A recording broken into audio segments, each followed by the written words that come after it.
नमस्कार दोस्तों, स्वागत है आपका वनडे एग्जाम सेंटर में। दोस्तों, आज के वीडियो में हम लोग दीनदयाल उपाध्याय गोरखपुर विश्वविद्यालय गोरखपुर के बीए फर्स्ट सेमेस्टर हिंदी के सिलेबस पर चर्चा करेंगे और जानेंगे कि पहले सेमेस्टर में आकर आपको हिंदी साहित्य में क्या क्या पढ़ना है। तो सबसे पहले ये जान लेते हैं कि हिंदी में आपको कुल 3 पेपर पढ़ने हैं और 3 पेपर उनके लिए हैं जिन्होंने हिंदी को बेसिक सब्जेक्ट के रूप में चुना है। जिन्होंने हिंदी को बेसिक सब्जेक्ट के रूप में नहीं चुना है उनको केवल 2 पेपर पढ़ने होंगे, दूसरा पेपर और तीसरा पेपर। पहला पेपर केवल उनके लिए है जिन्होंने बेसिक सब्जेक्ट चुना है। जो आपका बेसिक पेपर है, पहला पेपर, उसका नाम है हिंदी भाषा और साहित्य सामान्य परिचय और इसका कोड है HND 101। कुल 3 यूनिट आपको इसमें पढ़ने हैं। देख लेते हैं क्या क्या पढ़ना है। पहला यूनिट है साहित्य, अर्थ एवं स्वरूप। इसमें आपको पहला टॉपिक पढ़ना है भाषा और साहित्य, साहित्य और कला। यानी भाषा और साहित्य का आपस में क्या संबंध है, साहित्य और कला का आपस में क्या संबंध है, इसके बारे में आपको पढ़ना है। साहित्य के विभिन्न विधाओं के बारे में पढ़ना है, उनका परिचय और उसका स्वरूप। मूलतः 2 चीज़ें पढ़ना है, गद्य क्या होता है और पद्य क्या होता है। गद्य की विशेषताएं क्या होती हैं, पद्य की विशेषताएं क्या होती हैं, पद्य का स्वरूप कैसा होता है और गद्य का स्वरूप कैसा होता है, इसके बारे में आपको पढ़ना है।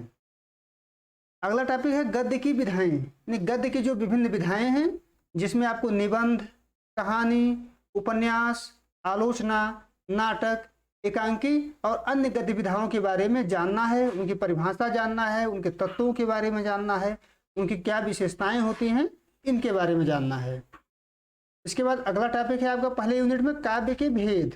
यानी काव्य के कौन कौन से प्रकार हैं, जैसे महाकाव्य हो गया, प्रबंध काव्य हो गया, मुक्तक काव्य हो गया, गीत और गजल, इनके बारे में जानना है। प्रबंध काव्य क्या होता है, मुक्तक काव्य क्या होता है, मुक्तक काव्य और प्रबंध काव्य में अंतर क्या होता है, गीत क्या होता है, गजल क्या होता है, इनकी विशेषताएं क्या क्या होती हैं, इन सब के बारे में जानना है। इसके अलावा पहले यूनिट में ही हमें काव्य के तत्वों के बारे में जानना है, जिसमें रस, छंद, अलंकार, इसका परिचय जानना है और इसके प्रकार जानने, यानी रस के प्रकार को जानना है, छंद के प्रकार को जानना है और अलंकार के प्रकार को हमें पढ़ना है। यहाँ आपका पहला यूनिट खत्म हो जाएगा। दूसरा यूनिट है हिंदी साहित्य का इतिहास। दूसरे यूनिट में हमें हिंदी साहित्य के इतिहास के बारे में जानना है और इसमें पहला टॉपिक है साहित्य और इतिहास। यानी साहित्य और इतिहास में क्या संबंध होता है, इसके बारे में हमें जानना है। दूसरा टॉपिक है साहित्य इतिहास लेखन पद्धति और परंपरा। यानी साहित्य का इतिहास लिखने का कौन कौन सी पद्धतियां हैं और क्या परंपरा रहा है, कब से साहित्य का इतिहास लिखा जा रहा है, खासकर हिंदी साहित्य का इतिहास कब से लिखा जा रहा है, कौन कौन विद्वान हिंदी साहित्य के इतिहास लिखे हैं, उनके इतिहास ग्रंथों का नाम क्या है, इन सब के बारे में आपको विस्तार से इसमें पढ़ना होगा। इसके अलावा दूसरे यूनिट में आपको हिंदी साहित्य के विभिन्न कालों के बारे में पढ़ना है, जैसे आदिकाल, भक्तिकाल, रीतिकाल, आधुनिक काल। इनके नामकरण के आधार जानने हैं, इनका युगीन परिस्थितियां पढ़ना है और इनके प्रवृत्तियों के बारे में जानना है कि इनकी विशेषताएं कौन कौन सी हैं। यानी सभी कालों का हमें सामान्य परिचय एक तरीके से पढ़ना है कि आदिकाल कब से कब तक रहा है, उसकी क्या क्या विशेषताएं हैं, कौन कौन से कवि हैं और कौन कौन से प्रमुख काव्य ग्रंथ इस काल के हैं, इन सभी के बारे में हमें जानना होगा। इसके अलावा इसमें जो टॉपिक है समकालीन साहित्य विमर्श, इसमें उत्तर आधुनिकता, स्त्री विमर्श, दलित विमर्श, आदिवासी विमर्श एवं अन्य जो भी विमर्श हैं, अन्य विमर्शों में जैसे किन्नर विमर्श हो गया, वृद्ध विमर्श हो गया, इन सबको इसमें पढ़ना होगा। यानी इन सबका सामान्य परिचय ही हमें पढ़ना है कि कब से शुरू हुआ है, क्या क्या विशेषताएं हैं, कौन कौन से इसके प्रमुख लेखक हैं, इन सब के बारे में हमें इसमें जानना होगा। तीसरा यूनिट है हिंदी भाषा स्वरूप विवेचन। यानी इसमें हिंदी भाषा के बारे में पढ़ना है। जैसे जो पहला टॉपिक है आपका हिंदी भाषा का स्वरूप एवं विकास। यानी हिंदी भाषा का स्वरूप क्या है, उसका विकास कैसे हुआ, भाषा और लिपि में संबंध क्या है, देवनागरी लिपि के बारे में पढ़ना है, भाषा और बोली में क्या संबंध है, भाषा और बोली में अंतर क्या होता है, हिंदी की प्रमुख बोलियां कौन कौन सी हैं, हिंदी की ध्वनि संरचना कैसी है, स्वर क्या होते हैं, व्यंजन क्या होते हैं, हिंदी में स्वर ध्वनियाँ कौन कौन सी हैं, हिंदी में व्यंजन ध्वनियाँ कौन कौन सी हैं, इन सब के बारे में विस्तार से इसमें पढ़ना है। इसके अलावा तीसरे यूनिट में ही हमें हिंदी व्याकरण के बारे में पढ़ना है, खासकर क्रिया, विशेषण, काल, वचन, लिंग, अव्यय, प्रत्यय, उपसर्ग, समास, संधि और विराम चिन्ह के बारे में हमें जानना है। यहाँ आपका पहला पेपर जो है आपका यहाँ पर खत्म हो गया और यह केवल बेसिक जिन्होंने लिया है उनको पढ़ना है। जो लोग बेसिक नहीं लिए हैं वो दूसरा और तीसरा पेपर केवल पढ़ेंगे, पहले पेपर को वो लोग नहीं पढ़ेंगे। आइए आगे बढ़ते हैं, देखते हैं दूसरे पेपर में क्या पढ़ना है। दूसरा पेपर सबके लिए है, चाहे वो बेसिक लिए हों हिंदी, चाहे ना लिए हों, सबको दूसरा पेपर पढ़ना है। दूसरे पेपर का नाम है हिंदी काव्य प्रथम, हिंदी काव्य प्रथम, और इसका पेपर कोड है HND 102। इसमें आपको कुल 5 यूनिट पढ़ने हैं। देख लेते हैं किस यूनिट में क्या क्या पढ़ना है। पहला यूनिट है, पहले यूनिट में आपको आदिकालीन एवं मध्यकालीन काव्य का इतिहास पढ़ना है। इसमें पहला टॉपिक है आदिकाल, आदिकाल का नामकरण पढ़ना है और काल निर्धारण पढ़ना है। दूसरा टॉपिक है आदिकालीन काव्य, जिसमें आपको धारा एवं प्रवृत्तियां, जिसमें सिद्ध साहित्य, जैन साहित्य, रासो साहित्य, नाथ साहित्य और लौकिक साहित्य के बारे में जानना है कि सिद्ध साहित्य क्या होता है, उसकी विशेषताएं कौन कौन से हैं, उसके प्रमुख कवि कौन कौन से हैं और काव्य ग्रंथ कौन कौन से हैं। इसी प्रकार से जैन साहित्य, रासो साहित्य, नाथ साहित्य और लौकिक साहित्य का भी हम लोग अध्ययन करेंगे। तीसरा टॉपिक है इसमें मध्यकाल। मध्यकाल को 2 भागों में बांटा जाता है, पूर्व मध्यकाल जिसे भक्तिकाल कहते हैं और दूसरा है उत्तर मध्यकाल जिसे रीतिकाल कहते हैं। इसके बारे में हमें पढ़ना होगा कि इसकी क्या क्या विशेषताएं हैं। पहले भक्तिकाल को देख लेते हैं। भक्तिकालीन काव्य, इसमें भक्ति आंदोलन क्या है, भक्ति आंदोलन में जो प्रमुख 2 धाराएं चली, निर्गुण काव्य धारा और सगुण काव्य धारा, इन दोनों के बारे में जानना होगा, इनके कवियों को जानना होगा और इनके प्रमुख काव्य ग्रंथों को आपको जानना होगा। इन सबको आपको पढ़ना है। अगला टॉपिक है रीतिकालीन काव्य, जिसे उत्तर मध्यकाल भी कहते हैं।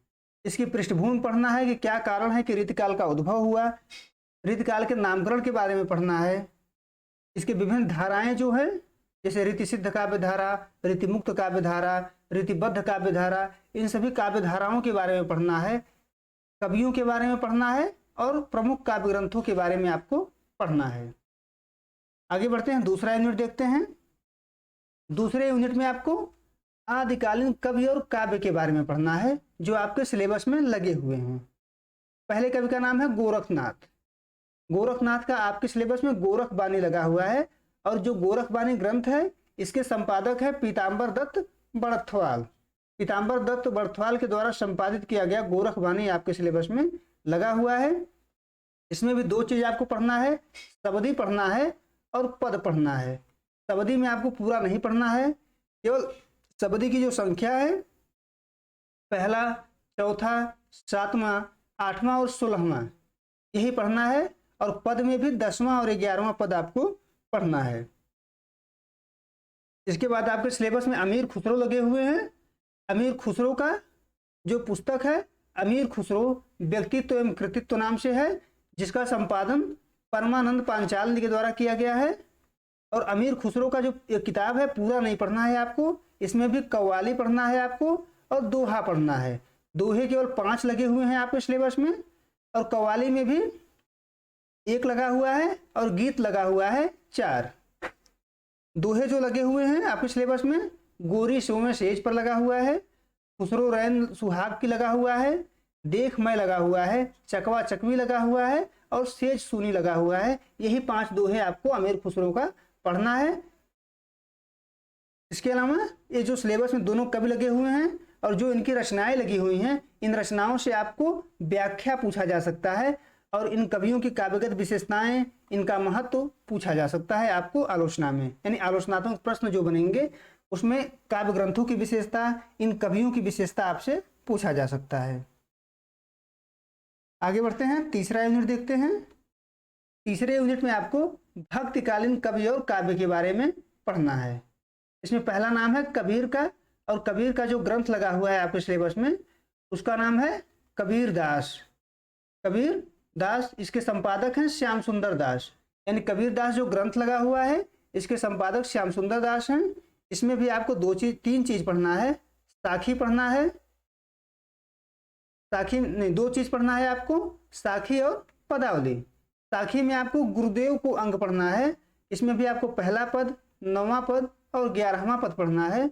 और दूसरा जो है विरह को अंग लगा हुआ है, जिसमें आपको दूसरा पद, 13वां पद और 24वां पद पढ़ना है। और पदावली में आपको केवल 16वां पद पढ़ना है, 16 नंबर का जो पद है वही पढ़ना है। आगे बढ़ते हैं। अब ये जो आपके सिलेबस में लगा हुआ है साखी और पदावली, इससे आपको व्याख्या भी पूछा जा सकता है, और व्याख्या के अलावा जो है आलोचनात्मक प्रश्न भी पूछे जा सकते हैं। कबीर की भक्ति भावना के बारे में प्रश्न बन सकता है, कबीर के दार्शनिक विचार क्या हैं उनके बारे में प्रश्न बन सकता है, कबीर की रहस्यवादी भावना के बारे में प्रश्न बन सकता है, कबीर के काव्य सौंदर्य और कबीर के महत्व और उनकी प्रासंगिकता के बारे में प्रश्न आपसे पूछा जा सकता है। अगले कवि का नाम है मालिक मोहम्मद जायसी। इनका जायसी ग्रंथावली आपके सिलेबस में लगा हुआ है, जिसके संपादक हैं रामचंद्र शुक्ल। जायसी ग्रंथावली के संपादक हैं रामचंद्र शुक्ल। इसमें आपको स्तुति खंड से 7वां पद पढ़ना है, सिंहल द्वीप से 18वां पद पढ़ना है, मानसरोदक खंड से 8वां पद पढ़ना है, और नक्सिक खंड से पहला दूसरा पद पढ़ना है, और नागमती वियोग खंड से 5वां पद पढ़ना है। इतना आपको जो है मलिक मोहम्मद जायसी के काव्य से पढ़ना है। इससे आपसे व्याख्या भी पूछा जा सकता है और आलोचनात्मक प्रश्न भी आपसे पूछा जा सकता है। आलोचनात्मक प्रश्नों में जायसी की प्रेम संवेदना आपसे पूछी जा सकती है, जायसी का वियोग वर्णन पूछा जा सकता है, जायसी का सौंदर्य वर्णन पूछा जा सकता है, रहस्य चेतना और जायसी की काव्य कला पर भी प्रश्न आपसे पूछे जा सकते हैं। आगे बढ़ते हैं। और चौथा यूनिट है भक्तिकालीन सगुण कवि और काव्य। अभी तक हम देख रहे थे तीसरे यूनिट में भक्तिकाल के निर्गुण कवि। अब हमें देखना है भक्तिकाल के जो सगुण कवि हैं उनका क्या क्या लगा हुआ है सिलेबस में। पहले कवि का नाम है सूरदास। सूरदास का भ्रमर गीत सार लगा हुआ है, इसके संपादक हैं रामचंद्र शुक्ल। भ्रमर गीत सार के संपादक हैं रामचंद्र शुक्ल। और भ्रमर गीत सार में से आपको 7वां पद, 12वां पद, 23वां पद, 24वां पद और 26वां पद पढ़ना है। इससे आपसे व्याख्या पूछा जा सकता है और आलोचनात्मक प्रश्न पूछा जा सकता है। आलोचनात्मक प्रश्नों में सूरदास पर सूर का काव्य सौंदर्य, सूर की भक्ति भावना, सूरदास का विरह वर्णन और सूरदास का सौंदर्य वर्णन आपसे पूछा जा सकता है। सूरदास के अलावा तुलसीदास लगे हुए हैं, और तुलसीदास का रामचरितमानस लगा हुआ है जो गीता प्रेस से प्रकाशित हुआ है। इसमें आपको अयोध्या कांड में से दोहा संख्या 28 से 41 तक पढ़ना है। यानी तुलसीदास के रामचरितमानस में से अयोध्या कांड में से आपको दोहा संख्या 28 से 41 तक पढ़ना है, जिससे आपसे व्याख्या भी पूछा जा सकता है और आलोचनात्मक प्रश्न भी पूछा जा सकता है। तुलसीदास पर जो आलोचनात्मक प्रश्न बन सकते हैं उसमें आपसे तुलसीदास का काव्य सौंदर्य पूछा जा सकता है, तुलसीदास की भक्ति चेतना रामचरितमानस के संदर्भ में पूछी जा सकती है, अयोध्या कांड का महत्व आपसे पूछा जा सकता है। आगे बढ़ते हैं। दूसरे पेपर में 5वां यूनिट जो है उसका नाम है रीतिकालीन कवि और काव्य, जिसमें पहले नंबर पे आपको बिहारी लाल को पढ़ना है, और बिहारी का जो ग्रंथ लगा हुआ है उसका नाम है बिहारी रत्नाकर, जिसके संपादक हैं जगन्नाथ दास रत्नाकर। इसमें आपको आरंभ के 10 दोहे लगे हुए हैं, जिससे आपसे व्याख्या पूछा जाएगा, और व्याख्या के अलावा आपसे इन पर आलोचनात्मक प्रश्न भी पूछा जा सकता है।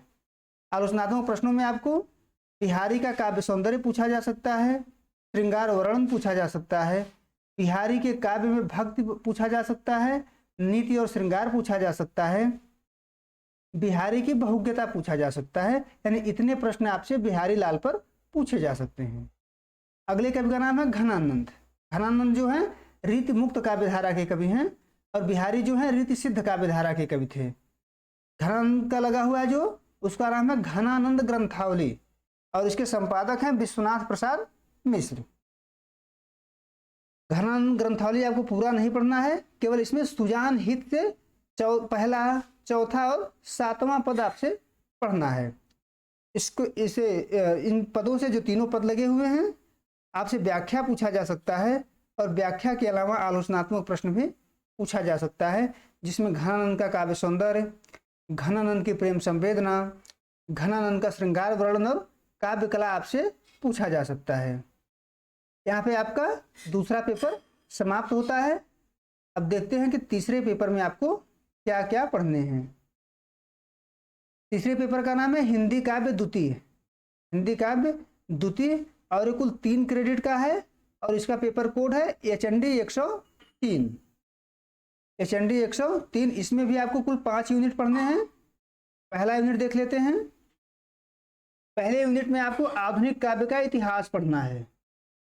इसमें जो पहला टॉपिक है आधुनिक काल, और आधुनिक काल के बारे में आपको उसकी पृष्ठभूमि, आधुनिक काल के उद्भव की परिस्थितियां, आधुनिक काल का नामकरण और उसकी प्रवृत्तियों के बारे में पढ़ना है। दूसरा जो टॉपिक है हिंदी नवजागरण, विशेषकर भारतेंदु युग, द्विवेदी युग और छायावाद युग। भारतेंदु युग क्या है, उसकी विशेषता क्या है, विशेषकर नवजागरण के संदर्भ में। द्विवेदी युग क्या है, कब से कब तक रहा है, उसकी विशेषताएं क्या हैं। छायावाद युग कब से कब तक रहा है, उसकी विशेषताएं क्या हैं। इन सब के बारे में आपको इसमें पढ़ना है। तीसरा टॉपिक है छायावाद उत्तर काव्य। इसमें जो है जो विभिन्न युग हैं, जैसे उत्तर छायावाद, प्रगतिवाद, प्रयोगवाद, नई कविता और समकालीन कविता, इन सभी वादों के बारे में आपको पढ़ना है, उनकी प्रवृत्तियों को जानना है, उनकी विशेषताओं का अध्ययन करना है और एक काल कब से कब तक रहे हैं, इसके प्रवर्तक कौन कौन से हैं, इसके प्रमुख कवि कौन से हैं, प्रमुख प्रमुख काव्य ग्रंथ कौन कौन से हैं, इन सब के बारे में आपको यहाँ पर पढ़ना होगा। दूसरा यूनिट है, दूसरे यूनिट में आपको भारतेंदु हरिश्चंद्र को पढ़ना है पहले नंबर पर। इसमें आपको मातृभाषा प्रेम पर दोहे, रोकहु जो तो अमंगल होए ये पढ़ना है, ब्रज के लता पता मोह कीजें, यानी 3 पद भारतेंदु हरिश्चंद्र का लगा हुआ है, इसके बारे में आपको पढ़ना है, जिससे आपके पेपर में व्याख्या भी पूछा जा सकता है और आलोचनात्मक प्रश्न भी पूछा जा सकता है।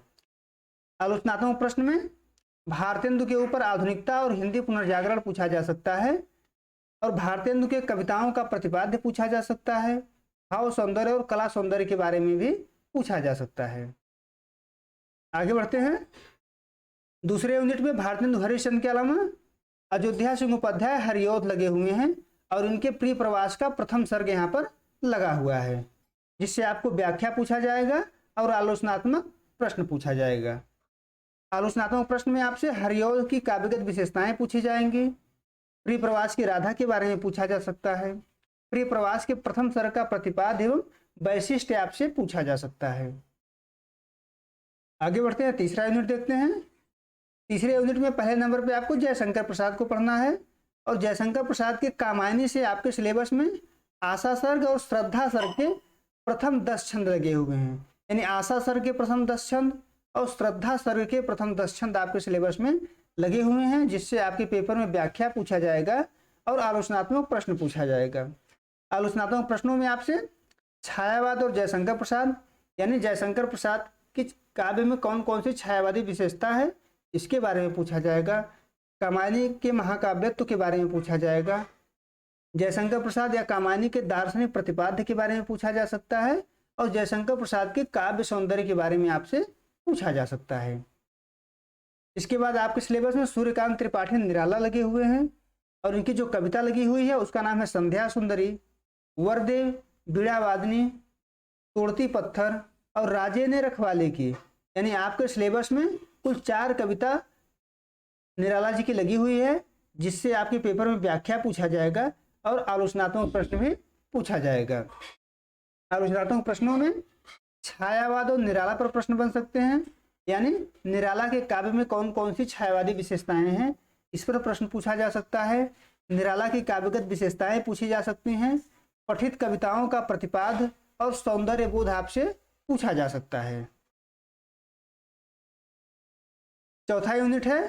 चौथे यूनिट में आपको सुमित्रा नंदन पंत को पढ़ना है और सुमित्रा नंदन पंत की जो कविताएं लगी हुई हैं, मोह है, प्रथम रश्मि है, मौन निमंत्रण है, द्रुत झरो जगत के जीर्ण पत्र, ये कविताएं आपको पढ़नी हैं और इन कविताओं से आपको व्याख्या पूछा जा सकता है और आलोचनात्मक प्रश्न भी पूछा जा सकता है।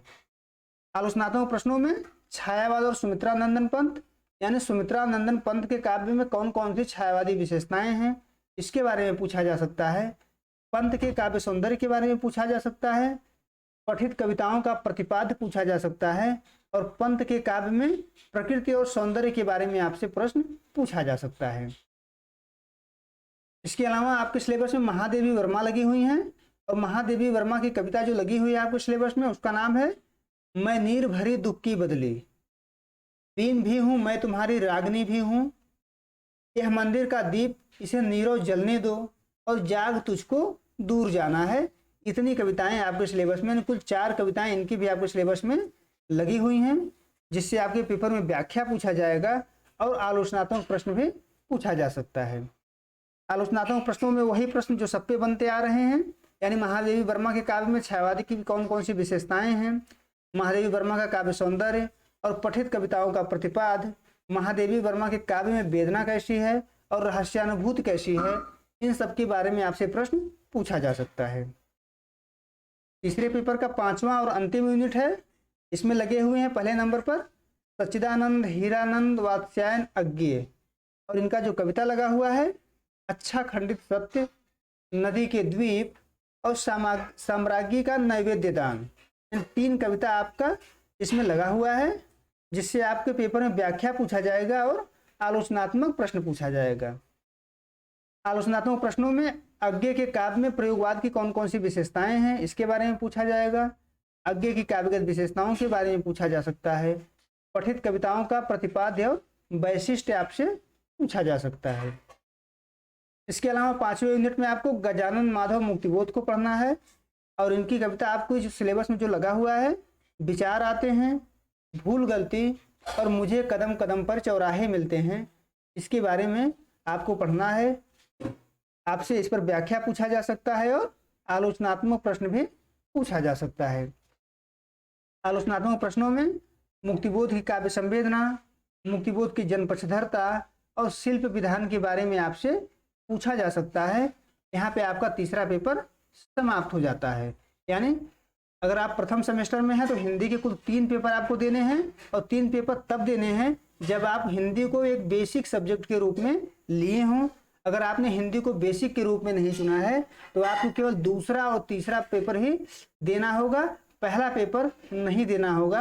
पहला पेपर केवल उनके लिए है जिन्होंने हिंदी को एक बेसिक सब्जेक्ट के रूप में लिया है। उम्मीद है दोस्तों आपको ये वीडियो पसंद आया होगा। आप हमारे चैनल को सब्सक्राइब करिए, वीडियो को लाइक करिए, शेयर करिए। बहुत बहुत धन्यवाद।